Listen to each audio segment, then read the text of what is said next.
একথা শোধালে হৃদয়ে আমার সত্যি দহিয়া যায়, কেন প্রতিদিন ভারত ভূমিতে মুসলিম জবাই হয়। স্বাধীনতা নিতে দেশের মাটিতে রক্ত দিয়েছি ঢালি।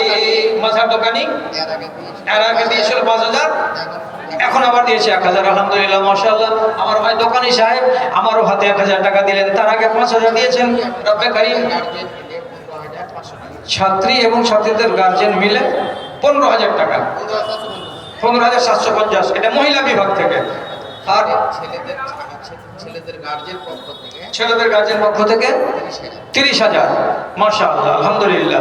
ছেলেদের গার্জেন পক্ষ থেকে 30,000, আর মেয়েদের গার্জেন পক্ষ এবং মেয়েরা মিলে 17,000-এর কাছাকাছি টাকা দান করেছেন। আলহামদুলিল্লাহ। এখানকার ছাত্ররা এবং ছাত্রদের গার্জেনরা দারুণ উৎসাহী মনের মানুষ, যে জালসাতে এসেছেন যে আমার ছেলে আমার মেয়ে লেখাপড়া করছে, তো এই মাদ্রাসাটাকে আমাদেরকে একটু স্বাবলম্বী করতে হবে, এই কথাটা তাদের মনের ভেতরে কিন্তু ঠাঁই পেয়েছে। না হলে দূর থেকে এসে বেটির ক্লাস ঘর দেখে বিছানাপত্র দেখে এক প্যাট খেয়ে সকালবেলায় বাড়ি চলে যেতেন। তা না করে ছেলের গার্জেন মেয়ের গার্জেন সবাই উদারতার প্রমাণ দিয়েছেন। এতটি টাকা আপনারা মাদ্রাসাকে দান করেছেন, আপনাদের এই উদ্যোগকে সাধুবাদ জানাই। 5টা মহিলা প্যান্ডেল আছে, ওদেরকে রিকোয়েস্ট করেন যে 5টা মহিলা প্যান্ডেল আছে। খালারা, আপনারা কতটি লোক যে শুনছেন না শুনছেন বুঝতে পারি না, তো 5টা জায়গাতে আপনাদের জন্য স্ক্রিন করা হয়েছে। তো খালাদেরকে বলছি আপনারা নিজে একটু খেয়াল করুন তো, যেদিন মারা যাবেন সেদিন আপনার গায়ের একটা গয়না থাকবে কি যেটা কবরে নিয়ে যাও? থাকবে না। নাকের কানের পায়ের যত আছে সবটিকে খুলবে। যেটা পোশাক আপনাকে পরাবে তো সেলাই থাকবে কি? থাকবে না। ওতে পকেট থাকবে কি? থাকবে না। তাহলে কবরে যেতে হবে খালি হাতে। কাকে দিয়ে যাবেন? কে ব্যবহার করবে এই সোনা দানাগুলো? তো আমি বলছি আপনাদেরকে যে সাদকায়ে জারিয়া যদি করার মন থাকে তো টাইম আছে এখনো। ছোট করে হতে গেলেও একটা সোনার অথবা একটা চাঁদের আংটি বা চাঁদের একটা মালা বা হাতের একটা পলা পাঠাও। কেন যে রাসূলুল্লাহর যুগে মা বোনেরা সোনা চাঁদেরই দান বেশি করে করতেন। রাসূলুল্লাহর যুগে মা বোনেদের দান হলো সোনা আর চাঁদি। এত চাঁদি উঠতো আর সোনা উঠতো যে হযরত আলী বলছেন, আমি যখন এগুলোকে টোনাতে করে ধরতাম, আঁচলে করে ধরতাম, তখন আঁচল আমার হাত থেকে নুইয়ে জমিনে ছিঁড়ে পড়ে যাওয়ার মতো হতো। তাহলে কতটা করে তারা দান দিতেন? আপনারা আপনাদের সুবিধা করব বলে জালসা কমিটি 5টা প্যান্ডেল করেছে। আপনি দেখেন তো আপনার সামনে যে এই পর্দাটা দেখা যাচ্ছে, এতে যে আপনি আমার ছবি দেখতে পাচ্ছেন, তো আপনাকে কি ভিড় করে কষ্ট করে এখানে আসতে হয়েছে? আপনি কত সম্মানের সাথে একটা গলিতে বসে বসে বয়ান শুনছেন।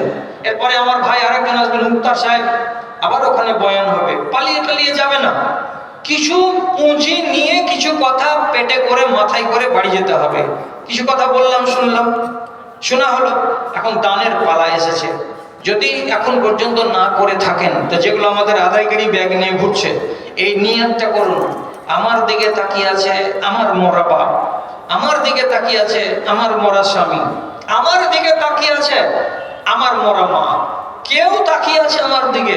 আপনি বেঁচে গেছেন, আপনার বেটা সাবালক মরে কবরে চলে গেছে, আমার দিকে তাকিয়ে, আপনার দিকে তাকিয়ে আছে আপনার বড় বেটা।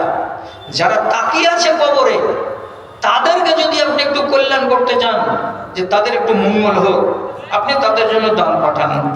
কেন? মাইয়াতের নামে 2টা অস্ত্র সব থেকে বেশি কাজ করে, একটা হলো দোয়া আর একটা হলো দান। একদম সহি কথা, সহি হাদিসে আছে, লাউ তাকাল্লামাত তাসাদ্দাকাত। আমার মার জবান বন্ধ হয়ে গেছিল, রাসূল মরার টাইমে কথা বলতে পারেনি। মা বাবা মারা গেছে, আল্লাহ সাল্লাল্লাহু আলাইহি ওয়াসাল্লাম বারিক পরবর্তীকার ছেলের দ্বারা মায়ের আর বাপের জন্য কল্যাণ হয়। আল্লাহ এটাকে তুমি সাদকায়ে জারিয়া বলে কবুল করো। আমার ভাইজানের মনের ঈমান চেতনা জেগেছে যে মা আর বাবা কবরে আছে, আল্লাহু আকবার, তাদের সয় সম্পত্তিকে আমরা ভোগ করছি। দেখুন, আপনাদের সামনে আমি এমনি করে গল্প করে নিজেকে বেকুব বানাতে চাই না, কিন্তু এখন আমরা 4টা ভাই, একটা ভাই মরে গেছে, তবুও 5 ভাই আমরা সমান সমান সম্পত্তি নিয়েছি আমার বাপ হোসেন সালাফি সাহেবের। 36 বিঘা জমি আমার বাবা আমাদের জন্য রেখে গেছেন। আমরা কি ভুলে গেছি? আমরা কেউ ভুলি না। প্রত্যেক বছর আমাদের গ্রামে 3টা জালসা হয়, একটা মসজিদের, একটা হিফজখানার আর একটা কবরস্থানের। প্রত্যেকটা জালসাতে আমরা আগে বাড়িতে ভাই বোন, আমরা 11টা ভাই বোন, বেঁচে আছি আমরা 10টা এখন, সব আগে এক জায়গাতে জমা করি টাকাটা, করার পরে মাদ্রাসাতে বা স্টেজে দিয়ে আসি যে এটা আমাদের পরিবারের পক্ষ থেকে এলো, কার নামে দিলাম। তো আমাদের বাপ যিনি কবরবাসী হয়েছেন 36 বিঘা জমির আমাদেরকে মালিকানা দিয়ে, আমাদের বড় ভাই যিনি মিরাজটা নেননি কিন্তু আমরা 4 ভাই তার আলাউলাদকে মিরাজ দিয়ে দিয়েছি সমান সমান, সে ভাইকে কেন্দ্র করে। আপনি কেন ভুলবেন যে জমিনে আজকে আপনি বাস করছেন, ভোগ করছেন, সেটা তো বাপেরই ছিল। যে ঘরে আপনি বাস করছেন সেটা তো বাপেরই ছিল। বাপ চলে গেছে, আপনাকে দিয়ে গেছে, আপনি তো ছেড়ে চলে যাবেন আপনার ছেলেকে, এটাই তো সিলসিলা।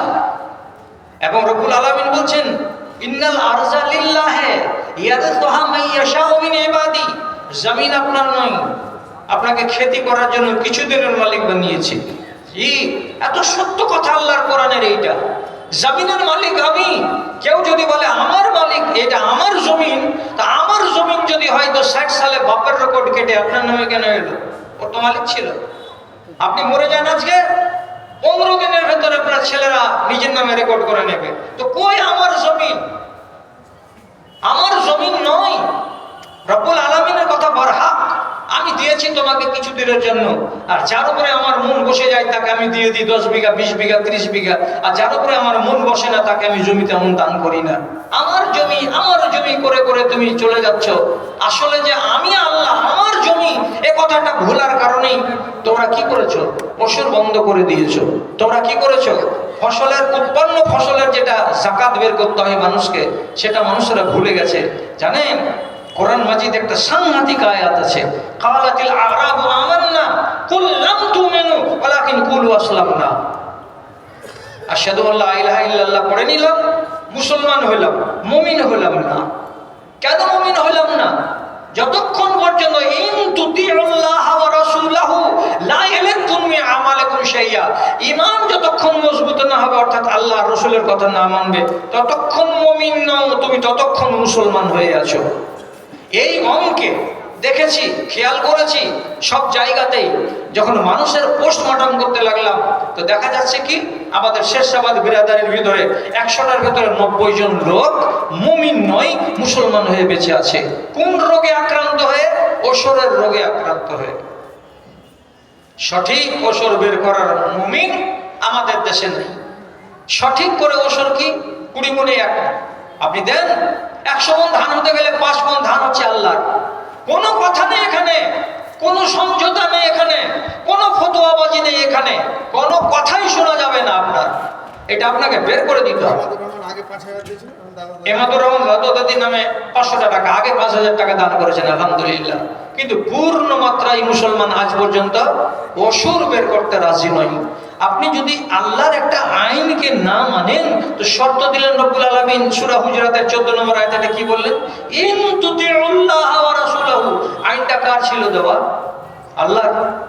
আইনটা দেওয়া কার? রাসূলুল্লাহ। যদি তোমার নিজের সেচে হয় তাহলে 20 মণে 1 মণ দাও, যদি আল্লাহর সেচে হয় তো 10 মণে 1 মণ দাও। এত সুন্দর আইনকে যদি আপনি বুড়ো আঙুল দেখান তাহলে পরে আপনাকে মুমিন কি দিয়ে বলা যাবে? আব্দুল্লাহ বিন উমর রাদিয়াল্লাহু তাআলা আনহু বলছেন, ইয়াতি আলান নাস জামানুন, মানুষের সামনে একটা দিন আসছে, ইয়াখরুজুনা মিন সালাতিহিম ওয়া লাইসা ফিহিম মুমিনুন। ফজরের বেলা মসজিদ থেকে 50 জন লোক বের হবে নামাজ পড়ে, কিন্তু আব্দুল্লাহ বিন উমর বলছেন 50টা লোকের নামাজ দেখে ফজরের বেলায় বলিও না যে সবটা এটা দিনদার। লাইসা ফিহিম মুমিনুন, ওদের ভেতরে একটাও মুমিন থাকবে না, সবটি মুসলমান, সবটি মুসলমান, কেউ মুমিন নয়। আমার কথা জালিলুল কদর সাহাবী আব্দুল্লাহ বিন উমর, উমরের বেটা আব্দুল্লাহ, এত বড় আলেমে দ্বীন এবং এত বড় সাহাবী, তিনি বলছেন এমন একটা সময় আসছে যে নামাজ পড়ে বেরিয়ে আসলো 50টা লোক, আপনি খুশি হয়ে বলবেন কত নামাজি, কত মুমিন, কত দিনদার। তিনি বলছেন লাইসা ফিহি মুমিনুন, ওদের ভেতরে মুমিন কেউ নেই। কেন নেই? একজন এক একটা রোগে আক্রান্ত। আপনি যদি ওষুধ বের না করেন, হয়েছে কিনা, এসছেন কিনা উনি? হ্যাঁ, চলে আসেন। এরা টাকা দিতেই থাকছে, ইশারা করতে হবে যে মৌলানা চলে এসছে। আচ্ছা, আমি ভাবছি কি যে আই মাই করে যতক্ষণ সময় কাটে মৌলানা না আসছে ততক্ষণ আমি টানি। তো ভাই, বেয়াদবি মাপ, শেষের বেলায় আমার মনে হয় 5 মিনিট আমি নষ্ট করেছি, তার জন্য ক্ষমা প্রার্থী। আপনারা ভালো থাকুন, আপনারা ইমানে আমানে থাকুন। আল্লাহ রাব্বুল আলামিন আপনাদের হেফাজত করুন, আপনাদের সর্বাঙ্গীন সুখ শান্তি আল্লাহ রাব্বুল আলামিনের কাছে আমি কামনা করছি। ইমানি জিন্দেগি আল্লাহ রাব্বুল আলামিনের কাছে আপনাদের আমি কামনা করছি। এই কামনা করে আপনাদের সকলের সুখ শান্তি আল্লাহর কাছে দোয়া করি। আজকের মতো ইতি। আল্লাহ হাফেজ। আসসালামু আলাইকুম ওয়া রাহমাতুল্লাহি ওয়া বারাকাতুহু।